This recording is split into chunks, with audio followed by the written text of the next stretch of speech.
Hello and welcome to the music department here at the Wilnecote School. I'm Steve Hayden, Head of Music, and over the next couple of minutes I'd like to share with you some details about the GCSE music course, why you should take it and what it could potentially do for you and any chosen career path in the future.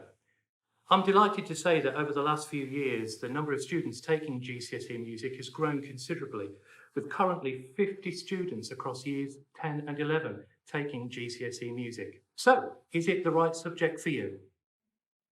So, do you enjoy listening to a wide variety of musical styles? Do you sing or play an instrument? Do you have an interest in learning about how music is created and performed? And do you want to use music technology to record and create music? If so, this course is for you. So what will you study at Key Stage 4?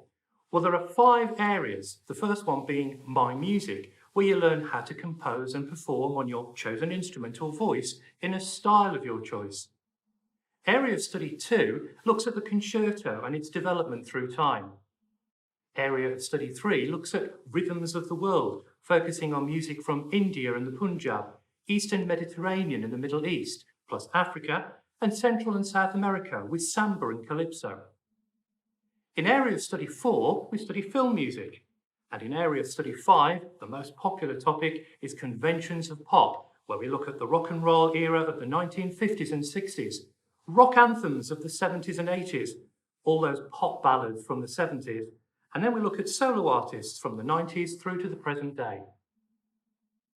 So what about the actual course? Well, the good news is there's just one exam. The rest is coursework.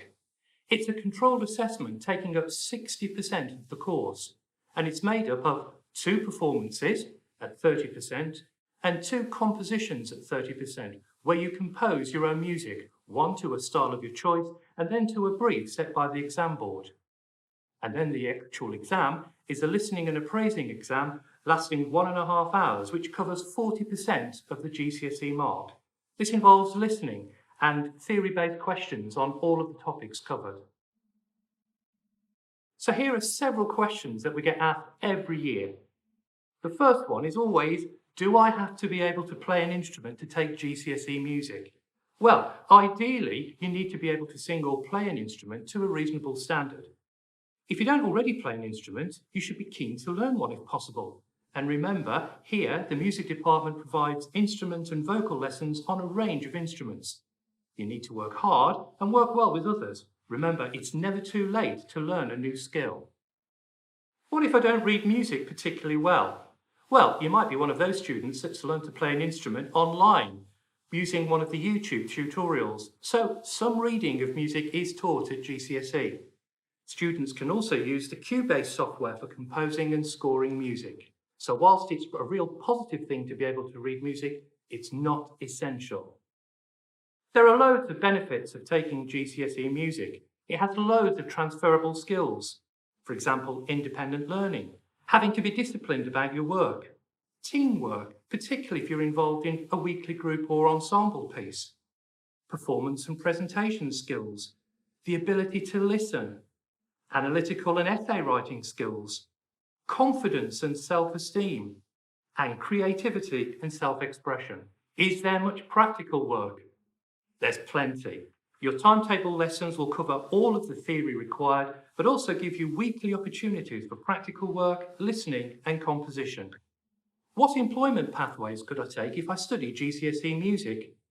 Well, being a musician isn't the only career in music. Other options include being a sound technician, a community musician, music therapist, teacher, or private tutor. Then there's the arts and creative industries like film, TV, theatre, and radio. And professions such as medicine, law, and accountancy. What? Well, music is highly regarded as an academic subject, and so could complement your other studies in leading to a professional career.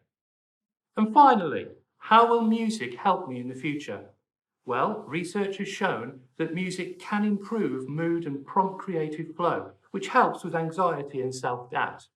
Many students, particularly those who may struggle on a day-to-day basis in other areas of the school, often leave their music lessons far happier and less stressed than when they came in.